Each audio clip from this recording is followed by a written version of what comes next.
ہماری تاریخ کے عظیم ترین دنوں میں سے یہ 6 ستمبر کا دن ہے۔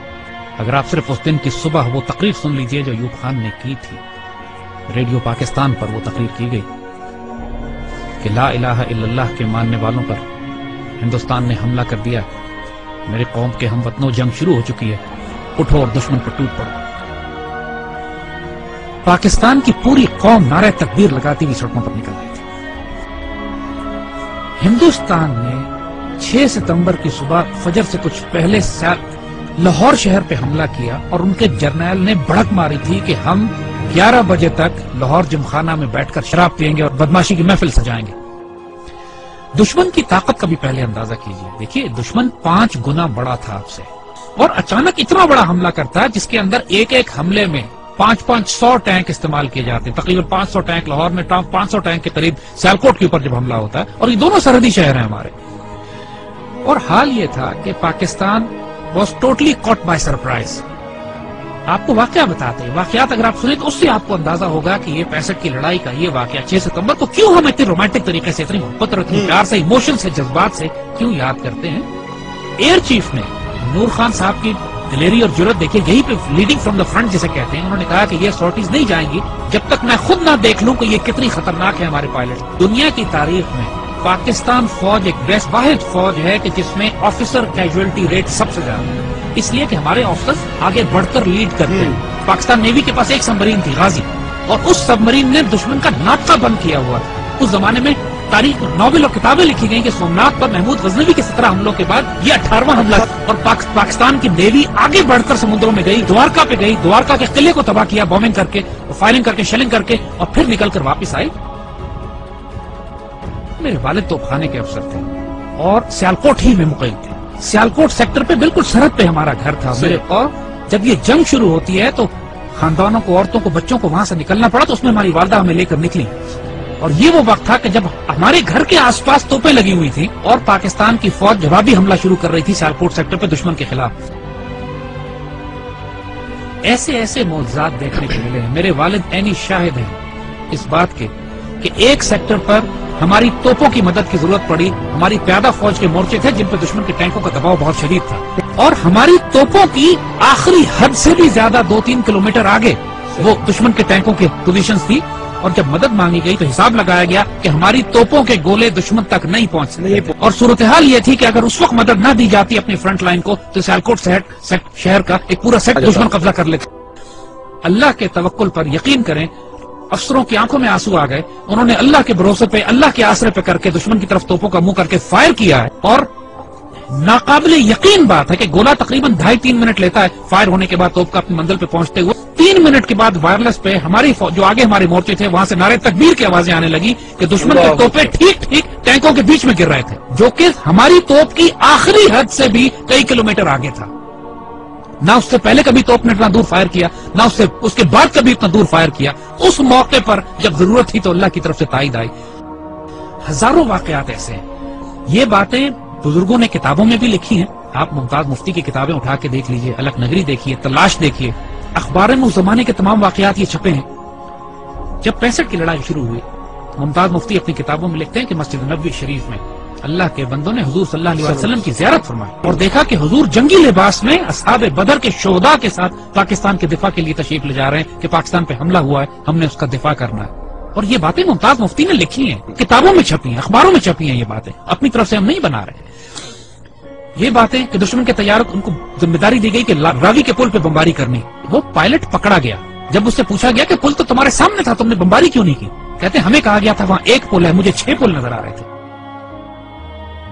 یہ باتیں دشمن کے سپاہیوں نے کہی ہیں جن کو گرفتار کیا گیا کہ وہ آپ کی گھوڑوں والی فوج کون تھی جو سفید لباس میں تھی اور جس کی تلواروں سے شعلے نکلتے تھے۔ یہ دشمن کے پائلٹس نے یہ باتیں کہی ہیں کہ ہم بم گراتے تھے، 35-40 کے قریب بم پنڈی پہ گرے، صرف 5 بم پھٹے، وہ بھی ویرانے میں، باقی بم پھٹے نہیں۔ بزرگ کہتے ہیں کہ فضائے بدر پیدا کرو تو ملائکہ آج بھی مدد کے لیے نازل ہوں گے۔ جنگ بدر پہ ہوا تھا نا ایسا، لیکن اللہ تعالیٰ قرآن میں فرماتا ہے کہ میں نے پھر 1000 ملائکہ نازل کیے، اور یہ بات صرف 1400 سال پہلے پہ محدود نہیں ہے۔ جب بھی مسلمان اللہ رسول کے نام پر کھڑے ہوں گے اس پاک سرزمین کی حفاظت کے لیے تو اللہ کی تائید و نصرت آئے گی۔ 65 سب سے خوبصورت مثال ہے ہمارے لیے۔ ہم ایک واقعہ سناتے ہیں کہ جو ہمارے بچوں نے کسی کتاب میں نہیں پڑھا ہوگا۔ جب لاہور پر حملہ کیا انڈین ڈویژنز نے تو انڈین جرنیل اپنے سپاہیوں کو یہ حوصلہ بڑھانے کے لیے کہہ رہے تھے کہ لاہور اب صرف 3 میل 4 میل دور رہ گیا، بس تمہاری آنکھوں کے سامنے تھوڑا سا آگے بڑھو، اور لاہور تمہارے قبضے میں مزاحمت شدید ہو رہی تھی، اور پاکستان کے جوانوں نے اپنے آپ کو دشمن کے ٹینکوں کے سامنے ڈال دیا تھا روکنے کے لیے۔ اس کیفیت میں لاہور تقریباً 14 میل دور تھا۔ تو وائرلیس پہ جب ہمارے جوانوں نے، ایک افسر نے یہ سنا کہ دشمن کا جنرل اپنے سپاہیوں سے یہ کہہ رہا ہے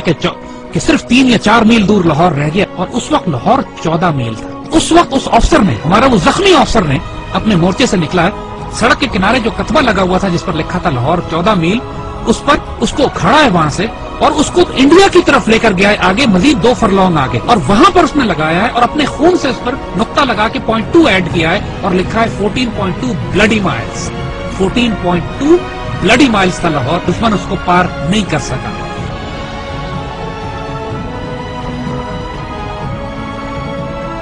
جب شہداء پہنچنا شروع ہوئے سی ایم ایچ میں، انہوں نے دیکھا کہ اتنا پریشر تھا کام کرنے کا کہ مرد سارے کام میں لگے ہوئے تھے، تو ان زخمیوں کو ریسیو کرنے کے لیے نرسز تھی، تو شہداء کو انہوں نے نرسز کے حوالے کیا کہ آپ ان کو تیار کریں اور رکھیں ایک طرف، تاکہ بعد میں ان کو بریل کے لیے لے جایا جائے گا۔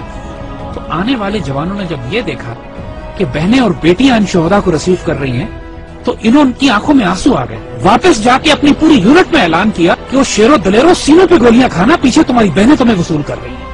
ایسا نہ ہو کہ تمہاری پشت دیکھیں اور یہ کہیں کہ یہ بغیرت پشت پہ گولی کھا کر آیا۔ یعنی یہ جذبہ تھا جوانوں میں کہ ہمیں دفن کرنے کے لیے پیچھے ہماری بہنیں کھڑی ہیں، اور سب نے قسمیں کھائیں کہ ہم گولی سینوں پہ کھائیں۔ یہ وہ باتیں یونٹوں کے اندر ہوئی، باتیں نہ ٹیکسٹ بکس میں لکھی جاتی ہیں نہ کتابوں میں، یہ وہ باتیں کہ جو فوجیوں کے سینوں میں دفن ہیں۔ ایسے بھی موقع آ گئے کہ جب دشمن کے ٹینک ہمارے توپخانے کے اتنے نزدیک پہنچ گئے کہ براہ راست توپخانے اور ٹینکوں کی لڑائی شروع ہونے والی تھی۔ کہا جاتا ہے دوسری جنگ عظیم کے بعد سب سے بڑی ٹینکوں کی لڑائی بھی سیالکوٹ میں لڑی گئی۔ باقاعدہ ایک آرٹلری افسر نے کمانڈ دی کہ H E unload and A P load, یعنی ہائی ایکسپلوسو شیل نکال دو اور اب آرمر پیئرسنگ شیل لوڈ کرو، کیونکہ اب توپ اور ٹینک کی براہ راست لڑائی شروع ہونے والی ہے۔ اور یہ ایسا موقع ہوتا ہے کہ جس کے بعد آر یا پار ہوتا ہے، اور ایسے موقع پہ اللہ نے دھند بھیج دی، بیچ میں دھندیں آ گئی جس کی وجہ سے دشمن کے ٹینک رک گئے، اور جس طرح پہلے کہا تھا کہ پہلے دشمن نے خوف طاری کر دیا اللہ۔ یہی وہ نظریاتی اور روحانی اساس تھی ہماری جو ہمیں پاکستانی مسلمان بناتی تھی۔ وہ کیا چیز تھی جس نے ہمیں سیسا پلائی ہوئی دیوار بنایا؟ وہ یہی کلمہ تھا، لا الہ الا اللہ، جو ہمارے دل کی دھڑکنوں میں محمد رسول اللہ ماشاءاللہ۔ اور آج جو 10,000 بچے اور افسر جوان ہمارے شہید ہوئے ہیں پاکستان کے دفاع میں، کشمیر سے لے کر وزیرستان میں، فاٹا میں، سوات میں، خوبصورت ترین بیٹے، ہماری مٹی کا نمک، 21، 22، 24 سال کے، 25، 26 سال کے خوبصورت جوان، اپنے جب چھوٹے بچوں کو چھوڑ کر، والدین کو چھوڑ کر، بیویوں کو چھوڑ کر، جنہوں نے شہادتیں دی ہیں اور خواہش کر کے اپنے آپ کو والنٹیئر کر کے شہید ہوئے ہیں۔ بہت بھاری قربانیوں کے بعد یہ پاکستان آپ کے حوالے کیا جائے، اس پرچم کو گرنے نہ دیں، اس پرچم پہ سب کچھ قربان کر دو، اس کی مٹی میں تمہارا خون شامل ہو گیا نا، 2 جہانوں میں خوش نصیب ہو جاؤ گے۔ اس مٹی کو چھوڑ کر چلے گئے بد نصیب ہو جاؤ گے۔ جو اس پاکستان میں بستا ہے وہ سایہ خدائے ذوالجلال ہے کہ دیکھو اس پاکستان کو ہلکا نہ لینا، یہ اللہ کے رازوں میں سے ایک راز ہے، اس پر قربان ہو جاؤ، سب سے سستا سودا ہے، سب سے اعلیٰ سودا ہے۔ یہ ہمارے بیٹے جو اس پہ قربان ہوتے ہیں نا، یہ سوال نہیں کرتے کہ اس پاکستان نے ہمیں کیا دیا، اس پاکستان کو آج آپ کی ضرورت ہے۔ Make a stand, stand firm, stand United, live with dignity, and inshallah Allah will give you the opportunity to die with honor. لیکن اس کے لیے اب تیاری کرو، تیاری کے وقت آتا ہے، آزمائش آنے والی ہے، لیکن انشاءاللہ العزیز ایسے بیٹے ہمارے پاس ہیں جو اس پاکستان کو قبول کریں۔